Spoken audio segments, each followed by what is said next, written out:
இப்போ இறங்கிட்டாரு. பச்சை பட்டு உடுத்தி இறங்கிட்டாரு. கள்ளழகர் ஆற்றில் இறங்குறதுக்கு புராண கதைகள் நிறைய இருக்கு.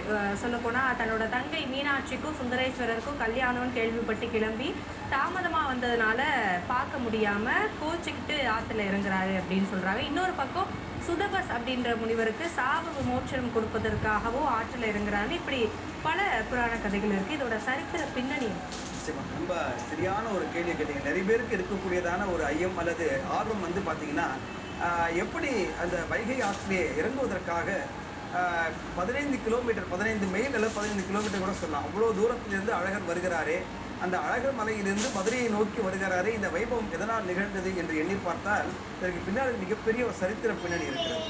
உண்மையில் சொல்லப்போனால் அழகர் ஆற்றிலே இறங்குகிற வைபவம் என்பது சில பல நூற்றாண்டுகளுக்கு முன்னால் நிகழ்ந்த வைபவம் கிடையாது. இங்கே இறங்க மாட்டார்.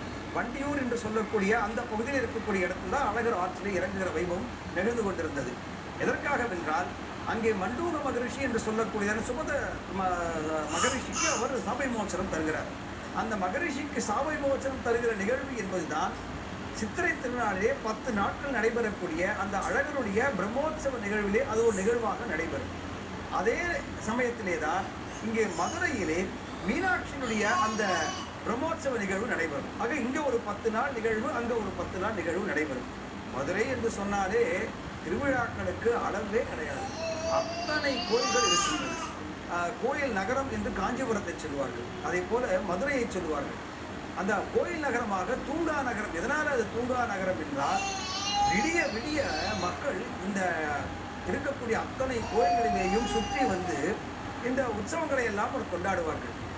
மதுரை மீனாட்சி எடுத்துக்கொண்டால் 365 நாட்களில் 300 நாட்களுக்கு மேலாக திருவிழாக்கள் நடக்கும். நமக்கு வந்து பார்க்கறது 2 திருவிழாவை தான் பார்க்குறோம். ஆனால் அனுதினமும் திருவிழா கொண்டாடுகிறவள் மீனாட்சி. அதே போல அழகருக்கும் ஒவ்வொரு மாதத்திலே நிகழக்கூடியதான பல நிகழ்வுகள் நடந்து கொண்டே இருக்கும். எப்படி இதற்கு மக்கள் இப்படி கூடுகிறார்களோ அதே போல ஒவ்வொரு வைபவத்திற்கும் பார்த்தீங்கன்னா அங்கே கூடுவார்கள். ஆனால் 15, 16ஆம் நூற்றாண்டிலே ஆண்ட நாயக்க மன்னர்கள் இதை பார்த்தார்கள். என்ன அவங்களுக்கு ஒரு ஆச்சரியம் என்றால், ஒரு புறத்திலே மக்கள் அங்கே அழகர் மலையை நோக்கி ஓடுகிறார்கள், ஒரு புறத்திலே மக்கள் மதுரையை நோக்கி ஓடுகிறார்கள். இப்படி ஓடுகிற இந்த 2 மக்களையும் ஒன்றிணைத்து பார்க்க வேண்டும் என்று நாயக்க மன்னர் ஆசைப்பட்டார். திருமண நாயக்கர் ஆசைப்பட்டார்.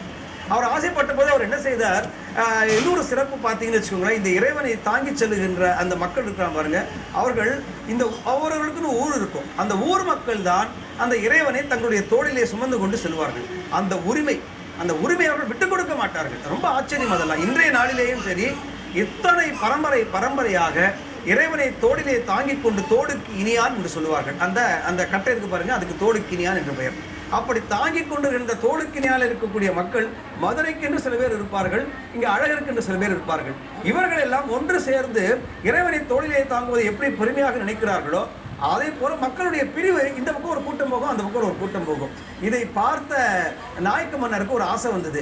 இது சைவம் வைணவம் இரண்டையும் இணைக்கக்கூடிய ஒரு நிகழ்வாக நாம் இந்த நிகழ்ச்சியை நடத்த வேண்டும் என்று அங்கே இருக்கக்கூடிய அந்த ஆலோசனை செய்து இதை செய்வது சரியா என்று சாஸ்திர வல்லுநர்களை கேட்டு தெரிந்து பிறகு இந்த சித்திரை வைபவம் என்பது இங்கே சித்திரை பிரம்மோற்சவமாக நடக்கக்கூடிய அழகருடைய 10 நாள் உற்சவம் நாம் பார்க்கறது இப்போ ஒரு நாள் தான் பார்க்குறோம்.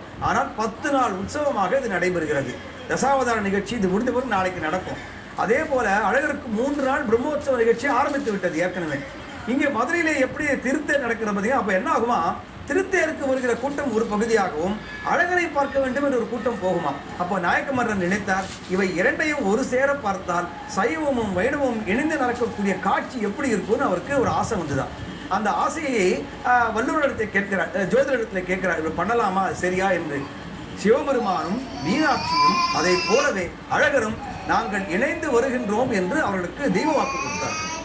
அப்படி தெய்வ வாக்கு கொடுத்த ஒரு காரணத்தினாலே இந்த நிகழ்வை ஒன்றாக நடத்த வேண்டும் என்று நாயக்க மன்னர்கள் நினைக்க, அவர்களுடைய அந்த ஆசையின் காரணமாக ஏற்பட்ட நிகழ்வுதான் அழகர் ஆற்றிலே இறங்குவது என்பது. அதனால அந்த ஊர்ல அங்க வைகையனுடைய வடகரையிலே நடக்கக்கூடிய அந்த நிகழ்வை அழகர் இத்தனை தூரம் கடந்து வந்து இங்க வரணும் அப்படின்னு மக்களுடைய ஆசையாக இருந்தது.